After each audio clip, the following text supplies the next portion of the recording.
Welcome back to Crystal Lattice Studio, and today we are going to be making a Grimoire Weiss from the game NieR. I'm going to start this video off with some cold water. I've never played the game. It looks very cool, but don't get mad at me. This was actually a commission work that I received 4 years ago, and since the day I have not had a Grimoire Weiss in my personal collection because that's how much the book that it's sitting on costs.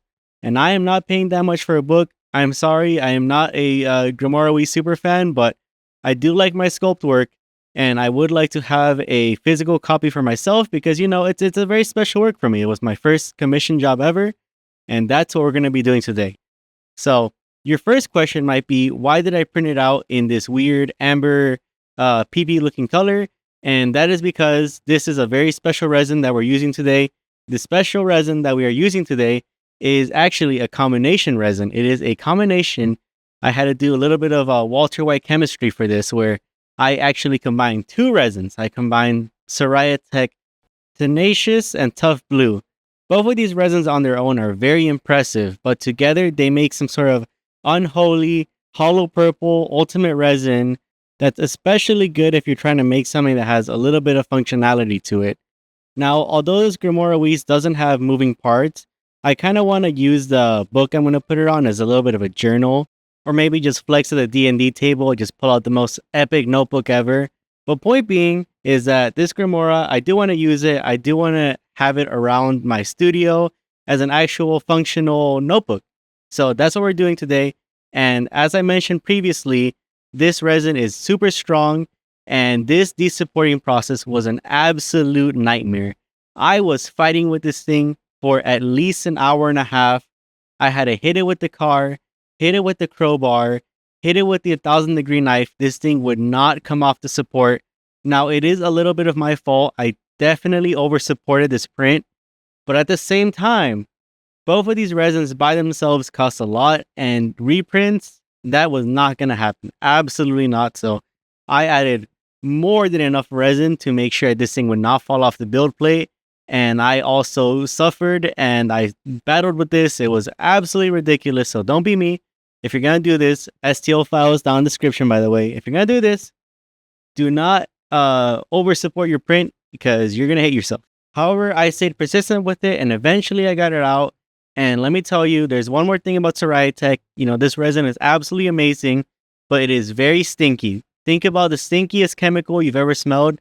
Now, this is worse. Like, genuinely, I probably took off 5 years off my life just with the curing and cleaning process, but that's all right. I mean, look at how nice this looks in the UV chamber. Absolutely beautiful. I was even considering for a while just to leave it clear. However, I'd rather do that with a perfectly glass clear print instead of this somewhat yellowed look. But either ways, I mean, hey, is that a future video? Grimoire Weiss stained glass window? Let me know in the comments. Would you guys want that? You know, it actually sounds like a pretty good idea now I think about it. But let's get straight into the post-processing. If you've ever sanded resin, you would know that it is not very exciting and a little bit boring. And I will confirm that for Siraya Tech, it is about the same. So we're going to skip that. We're going to go straight into painting. We are flying through this build, guys.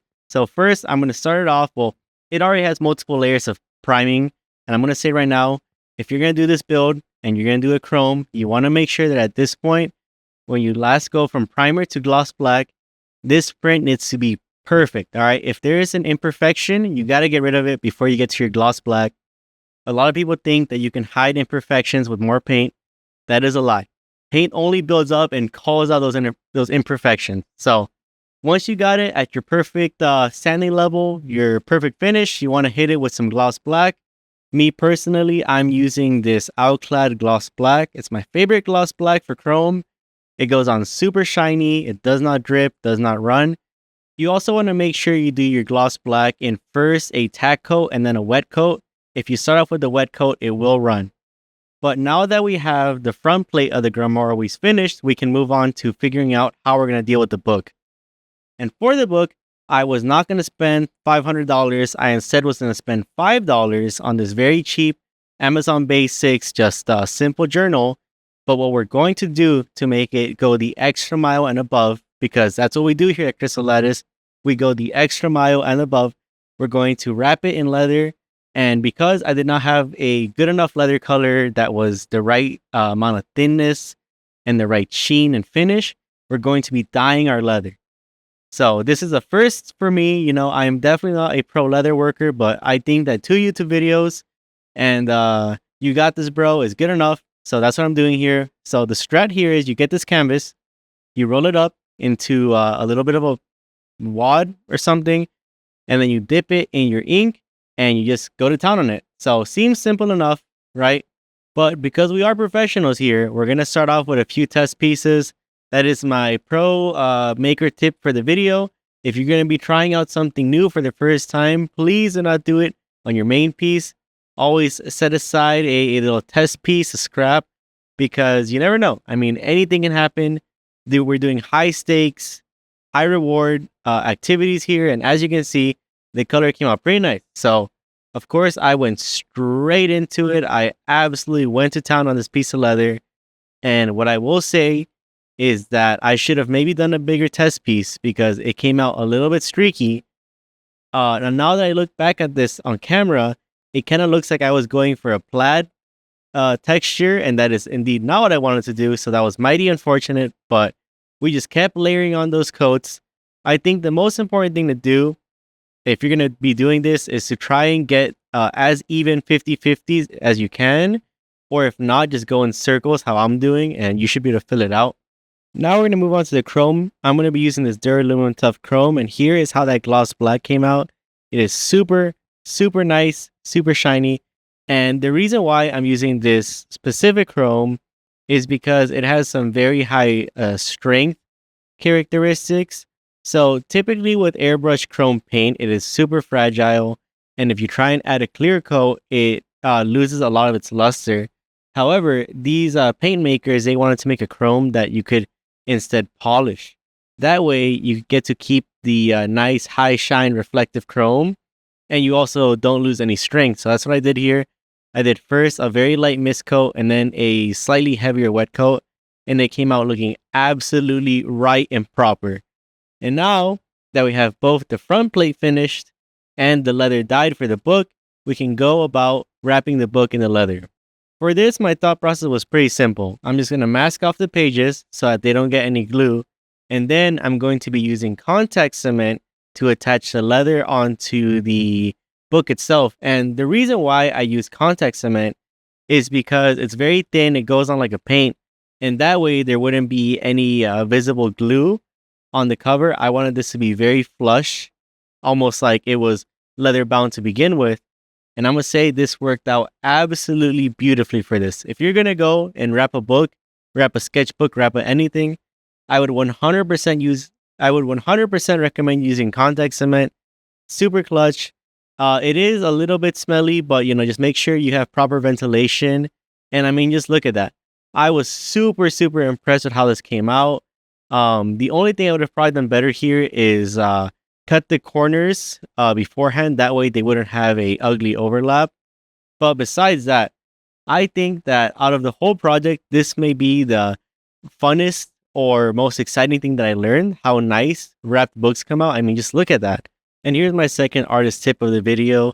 And that artist tip is that if you're also trying something new for the first time, you want to do the backside first, because whatever you learn on the backside, you can then improve on the front side like I did here. This time, I made sure to cut out the corners before I added the glue, therefore making the front cover super clean. And if anyone wants to go and turn over your artwork and critique it from the back, then you can tell them that they're not real artists, because that's just the artist code. You don't go turning over stones and looking for critiques. So yeah, there we go. That's the second artist tip right there. You want to make sure you do the back first in case it comes out poorly. But in this case, both sides came out really good. And the last thing I had to do here was just tuck in the top and bottom of the bindings. I just used a little tool to pry off a little bit of the actual cover, and I just sandwiched it in there, and it came out looking super seamless. So yeah, I mean, that is a short tutorial on how to leather wrap books. Let's just take a moment of appreciation how clean this came out.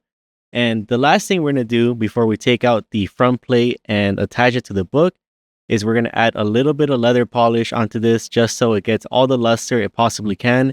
We're using this product right here. It's Japanese.